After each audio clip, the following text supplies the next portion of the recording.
Assalamu alaikum wa rahmatullahi wa barakatuh. It's good to have you here with us at Somaliland National Television. And I'm Mohammed Allen here with the English news. Let's take a look at the main stories making headlines. President of Somaliland attends a graduation event at Tima'ada University. Migrants reach Lampedusa after rescue operation saves 700.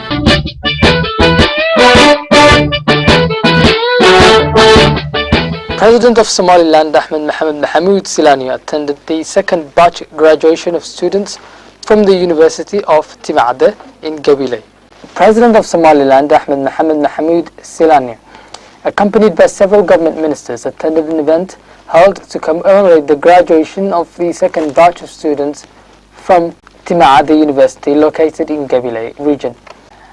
The president of Tima'ada University, speaking at the event, stated that the university strives to provide excellent education for the students residing in Gabile and that the university services ensuring progress became fruitful. Other keynote speakers, including members of cabinet, commended the university for its relentless efforts toward making sure that students receive higher education with a reliable quality. President of Somaliland Ahmed Mohamed Mahamoud Silani complimented the university for its endeavours on providing education to the students residing in Gabile and pledged more support for Tima'ada University that the government will help succeed in its efforts. Meanwhile, the president laid the foundation stones for several developmental projects in Gabile. Hargeisa's local municipality has embarked on a sanitary campaign in some neighbourhoods of the capital of Somaliland, Hargeisa. Members of Hargeisa's municipality, speaking to the press, discussed the necessity of improving the city's appearance and proper disposal of trash. Vice Chairman of Gacan Libaax District Committee Ali Abdi Roble spoke about the significance of this road to the residents of these two districts. He said that it will facilitate the daily transportation process for the people and urged them to contribute in the process of removing garbage around the roads near the district, as well as renovating several roads to use transport services. Chairman of Sheikh Mubarak Committee Yasin Yusuf Farah pledged on behalf of these residents of Sheikh Mubarak district to provide the necessary assistance to the efforts of the government to construct more main roads inside the capital city and praised the continuous dedication of the local government to better the appearance of the capital city. The residents of the capital expressed joyfulness to the construction of this road and admired the increasing efforts made by the government of Somaliland to better the lives of its people and pledged to cooperate in aims of achieving future renovation goals. Director General of the Ministry of Education Mohammed Hassan Ibrahim opened a training workshop for teachers and principals of several schools in Hargeisa to improve the students' awareness on improving the hygiene of schools in the capital.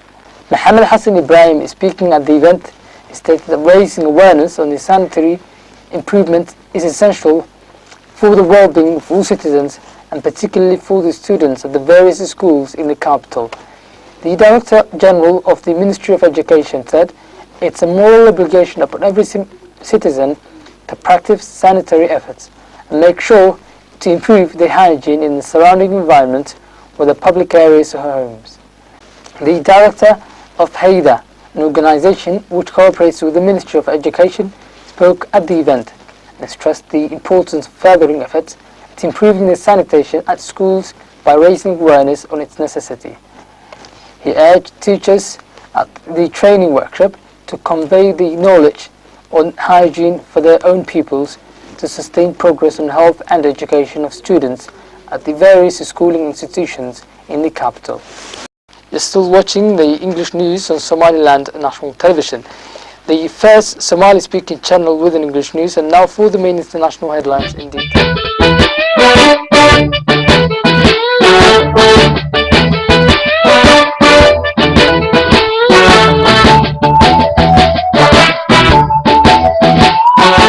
Thousands have died crossing the sea from North Africa early on Saturday morning when a group of migrants made it to shore in Europe, and the tiny Italian island of Lampedusa but only after being plucked from the overcrowded boats with hundreds of others seeking safety and a better life. Two commercial ships and an Italian Coast Guard vessel rescued all 700 migrants near the Libyan coast on Friday. All of those rescued appear to be in good shape and the sea conditions are good and getting better, a Coast Guard spokesman said. Just days earlier, more than 300 people perished trying to make the crossing in stormy areas.